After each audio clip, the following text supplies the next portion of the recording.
اور بھائی وسیم 8ویں جماعت میں. ماں باپ کو اعلیٰ تعلیم دلانے کا شوق تھا اور بچے بھی بڑے ذہین تھے. پروین نے کالج میں داخلہ لے لیا تھا. وہ جانتی تھی کہ اس کے ابو کن مشکلات سے دو چار ہو کر اسے کالج میں پڑھا رہے ہیں. وہ اپنے ابو کے خوبصورت چہرے پر پریشانیوں کے بل ہمیشہ دیکھتی. امی زینت کیا کرتی؟ کم پڑھی لکھی تھی. پروین ہر وقت اپنے ماں باپ کے بوجھ کو بانٹنے کی کوشش کرتی رہتی. اس کا ارادہ تھا کہ وہ BA پاس کر کے سول سروس امتحان کی تیاری کرے اور افسر بنے. ایک دن پروین نے اپنے ابو سے کہا، پروین ابو آپ دیکھنا ایک دن میں سول سروس کی امتحان پاس کر کے افسر بنوں گی. حیدر علی بیٹی تم ضرور افسر بنو گی. پروین سنجیدہ ہو کر، ابو میں افسر بن کر آپ کا بوجھ ہلکا کروں گی. زینت بوجھ تو بیٹے بانٹتے ہیں، بیٹیاں تو خود ماں باپ پر بوجھ ہوتی ہیں. پروین منہ پھلا کر بولی، غلط سوچ ہے آپ کی. آپ دیکھیے گا میں ابو کا بوجھ کیسے بانٹتی ہوں. حیدر علی زینت سے مخاطب ہو کر، میری بیٹی میرے لیے بوجھ نہیں ہے اور تم آئندہ سے ایسی بات مت کرنا. حیدر علی پروین کے سر پر شفقت سے ہاتھ پھیرتے ہوئے، میری بیٹی افسر بھی بنے گی اور اپنے ابو کا نام روشن بھی کرے گی. بس خدا ہی جانتا تھا کہ حیدر علی کی یہ آرزو پوری ہوگی یا نہیں. اسی دوران اس کے قریبی سہیلی گلزار کی شادی تھی. اس کا شادی پر جانا ہی اس کے خواہشوں پر پانی پھیر گیا. سچ ہی کہتے ہیں ہر کسی کو مکمل جہاں نہیں ملتا، کسی کو زمین تو کسی کو آسمان نہیں ملتا. گلزار کے والد شہر کے نامور امیروں میں سے تھے. شادی کا انتظام بڑے ہوٹل میں کیا تھا. شہر کی بڑی بڑی ہستیاں وہاں موجود تھیں. پروین کو ان سب چیزوں سے کیا لینا دینا تھا؟ وہ تو بس اپنی سہیلی کی شادی میں اپنے ماں باپ کے ساتھ آ گئی. حسن اس نے ورثے میں پایا تھا. ذرا سا سج دھج جاتی تو سب کی آنکھوں کا نور بن جاتی. اس کی سادگی میں اتنا تھا کہ دولہے کے ساتھ آئے ہوئے اس کے عزیز دوست زید کی نظر اس پر پڑ گئی اور ایسی پڑی کہ واپس لوٹنا بھول گئی. زید ہوٹل مینجمنٹ کا کورس مکمل کر کے دبئی میں ملازمت کر رہا تھا. اچھی خاصی تنخواہ تھی. اس کے ساتھ اچھے عادات و اخلاق کا مالک تھا. اس کا خاندان بھی شہر کے نامور گھرانوں میں ایک تھا. وہ 2 سال کے بعد 2 مہینے کی چھٹی پر گھر آیا ہوا تھا. اسی دوران دوست کی شادی میں اس کا جانا ہوا. کہتے ہیں کہ اگر انسان کسی چیز کو سچے دل سے چاہے تو کائنات کی ہر شے اسے اس سے ملانے کے لیے لگ جاتی ہے. اور زید بھی پروین سے سچی اور پاک محبت کرتا تھا. شادی کے کچھ دنوں بعد زید نے اپنے دوست آصف کے ذریعے پروین کا پتہ لگا لیا. گھر میں زید کی امی زلیخا اور زید کی بڑی بہن عائشہ، جن کی شادی 5 سال پہلے ہو چکی تھی، انہیں ایک بیٹا بھی تھا.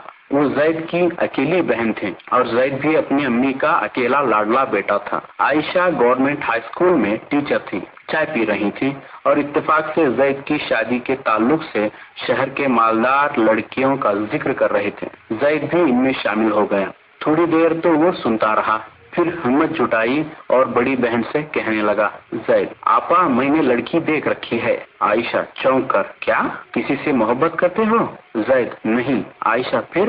زید میرے دوست کی شادی میں دیکھا تھا، میں نے پتہ بھی لگا لیا. ہمارے قریبی گاؤں ہی میں رہتے ہیں. لڑکی اچھے اخلاق کی مالک ہے اور لوگ ان کے خاندان کی بڑی عزت کرتے ہیں. عائشہ واہ بھائی، تم تو چھپے رستم نکلے. لڑکی بھی دیکھ لی اور پتہ بھی لگا لیا. زلیخا کو اس بات پر بڑی حیرت ہوئی. وہ اپنے بیٹے کی شادی اپنے پسند سے کرنی چاہتی تھی اور چاہتی تھی کہ اس کی شادی کسی مالدار گھرانے میں ہو. اسے ایسی بہو چاہیے تھی جس کے شاندار اور قیمتی جہیز کے چرچے لوگ برسوں کریں. مگر یہاں تو بازی الٹ گئی تھی. زلیخا نے برا سا چہرہ بنایا اور خاموش رہی. کئی دن بحث چلی لیکن زید اپنی بات پر اڑا رہا. آخر کار گھر والوں کو اس کی بات ماننی پڑی.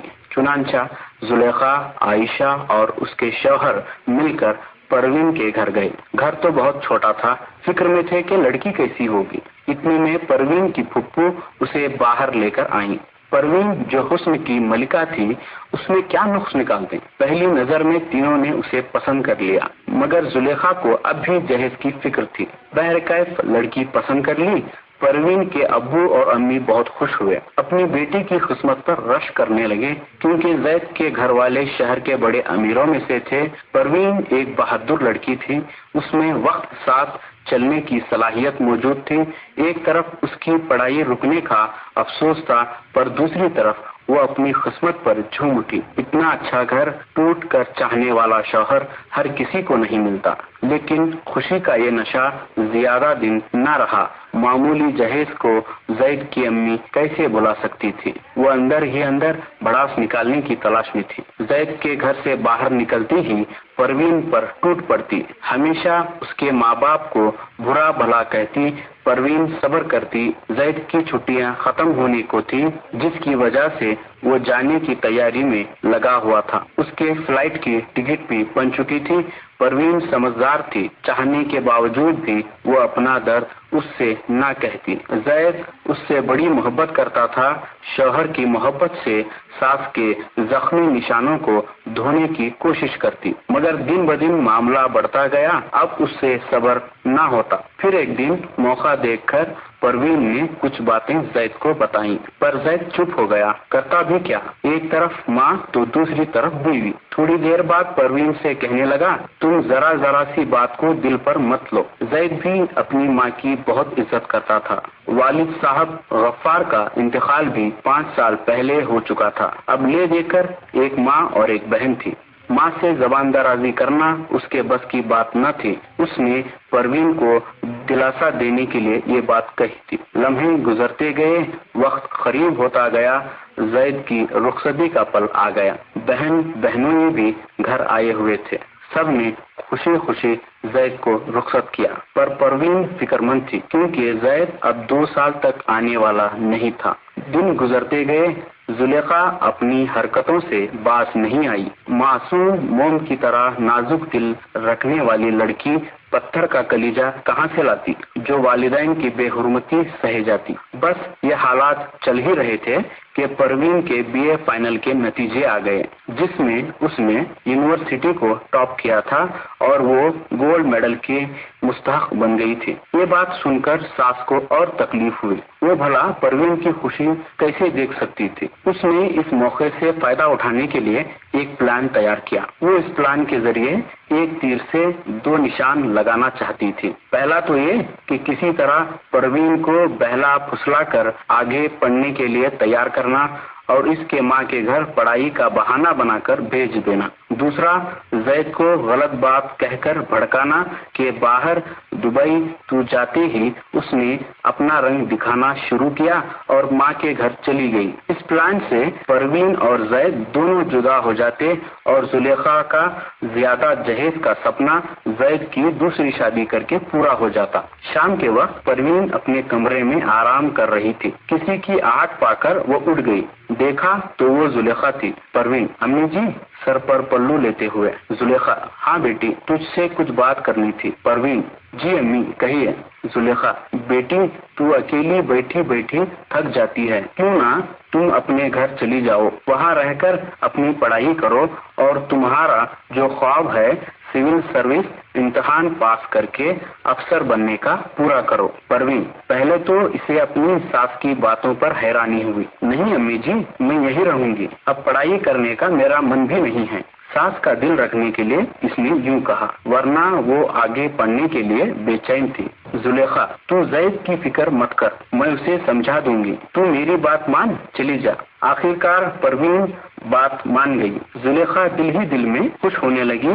اسے یقین تھا نہ تو یہ سول سروس کا امتحان پاس کرے گی اور نہ افسر بنے گی، دوسرا میرے بیٹے کی زندگی سے میں اسے دور کر دوں گی۔ اب زلیخا دیر کیوں کرتی، دوسرے ہی دن پروین کو لے کر اس کے گھر چلی گئی۔ ماں باپ کیا کرتے، بیٹی تو انہیں بوجھ نہیں معلوم ہوتی، اور ساس کی خواہش تھی کہ وہ آگے پڑھائی کرے، اور زید بھی تو اب 2 سال بعد آنے والا تھا، مان گئی۔ اس طرح زلیخا اپنے پہلے پلان میں کامیاب ہو گئی۔ اب اسے زید کو بھڑکانا تھا۔ زید پہلے ماں کی باتوں میں نہیں آیا۔ پھر زلیخا نے بتایا تیرے جانے کے بعد وہ اندر ہی اندر ناراض ہو رہی تھی. اسے پڑھائی کا شوق تھا. شاید ماں باپ نے زبردستی شادی کروائی تھی اور تو بھی چلا گیا. اس وجہ سے وہ ہم سب سے بیزار ہو کر اپنے سامان کے ساتھ مائکے چلی گئی. زید کو تھوڑا شک یہ ہوا کہ ہاں اسے پڑھائی کا شوق تو تھا، بس یہ شک اس کے دماغ میں گھر کرنے لگا. اور سچ ہی ہے، شک اگر زیادہ دن دماغ میں رہے تو یقین میں بدل جاتا ہے، اور ایسے ہی ہوا.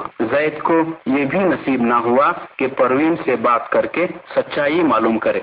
دوسری طرف پروین ان سب باتوں سے انجان اپنی پڑھائی میں مصروف تھی. اپنے شوہر کی محبت کو یاد کرتی اور امید کرتی کہ میں افسر بنوں گی اور شوہر کے ساتھ اپنے ماں باپ کا نام بھی روشن کروں گی. امتحان کے نتیجے آئے. نتائج سن کر پروین خوشی سے پھولے نہیں سما رہی تھی، کیونکہ وہ پوری ریاست میں پہلے نمبر پر تھی. اس کی قابلیت کو دیکھتے ہوئے حکومت نے اسے تحصیلدار کا پوسٹ عطا کیا. حیدر علی اپنی بیٹی کی اس کامیابی پر بہت خوش ہوئے. ان کا سر آج فخر سے اونچا ہو گیا تھا. زینت کے آنکھوں میں آنسو آ گئے. بھائی بہن نے خوشی کا جشن منایا، مگر پروین کو اندر ہی اندر اس کے شوہر سے دوری کی بات ستائی جا رہی تھی.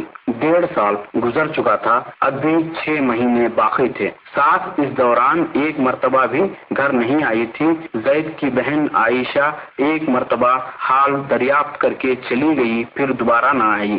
حیدر علی اور زینت کو فکر ہونے لگی.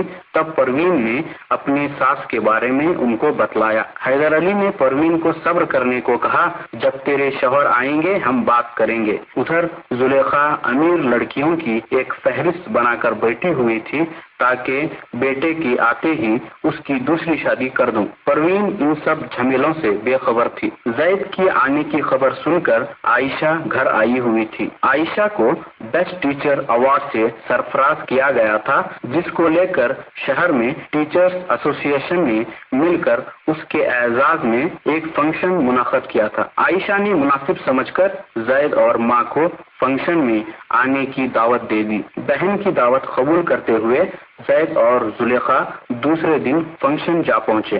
شہر کے بڑے تعلیمی یافتہ لوگ آئے ہوئے تھے. مجمع بہت بڑا تھا. سب لوگ چیف گیسٹ کے انتظار میں تھے. تھوڑی ہی دیر میں چیف گیسٹ کی کار آ گئی. کار کے اوپر لال بتی تھی. لگتا تھا کہ کوئی گورنمنٹ کا اعلیٰ افسر ہوگا. کار کا دروازہ جب کھلا، زید، عائشہ اور خاص کر زلیخا حیران رہ گئے. کیا دیکھتے ہیں کہ وہ اعلیٰ افسر کوئی اور نہیں بلکہ ان کی اپنی پروین تھی، جو اب ضلع کی تحصیلدار بن چکی تھی. زلیخا اپنی بہو کو اس حالت میں دیکھ کر دنگ رہ گئی. اسے سمجھ میں نہیں آ رہا تھا کہ اس نے پروین کو اس کے گھر پڑھائی کے لیے بھیج کر اچھا کیا یا خود کے پیر پر کراڑی مار لی. زلیخا کا جہیز کا گھمنڈ چور چور ہو چکا تھا، پر زید دل ہی دل میں اپنی بیوی کی کامیابی کو دیکھ کر فخر محسوس کر رہا تھا. پروین اپنے گھر کے افراد کو دیکھ کر بہت خوش ہوئی، پر موقع کی نزاکت کو دیکھتے ہوئے وہ اسٹیج کی طرف بڑھی. چیف گیسٹ کی حیثیت بالکل آسمان میں چاند کی طرح ہوتی ہے، اور یہاں پروین چاند سے بھی زیادہ چمک رہی تھی. عوام الناس سے بات کب تلک چھپ سکتی ہے؟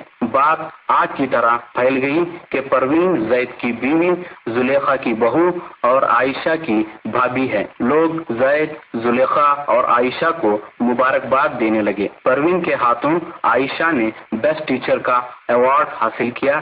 یہ دیکھ کر زلیخا کے آنکھ سے آنسو گرنے لگے. فنکشن ختم کر کے وہ گھر چلے گئے. زلیخا نے پوری سچائی کے ساتھ تمام احوال زید کو سنائے. زید کو یہ سب سن کر اپنے اوپر شرم آنے لگی. اس نے پاک دامن بیوی کا بھروسہ توڑ دیا تھا. سب کو بہت افسوس ہوا. آخرکار زید، زلیخا، عائشہ اور اس کے شوہر پروین کے گھر گئے. وہ اب گورنمنٹ کوارٹرز میں رہ رہے تھے. بہت بڑا بنگلہ تھا. ان سب کو یہ احساس ہو چکا تھا کہ پروین کسی نگینے سے کم نہیں. پروین کے اندر اس کے ماں باپ نے اچھے اخلاق کوٹ کوٹ کر بھر دیے تھے. وہ پرانی بیتی باتوں کو بھول گئی. اس کی ساس اور شوہر کا مرجھایا ہوا چہرہ اس سے اچھا نہیں لگ رہا تھا. اس نے فوراً سب کو معاف کر دیا. زلیخا نے حیدر علی سے سنجیدہ حالت میں کہا،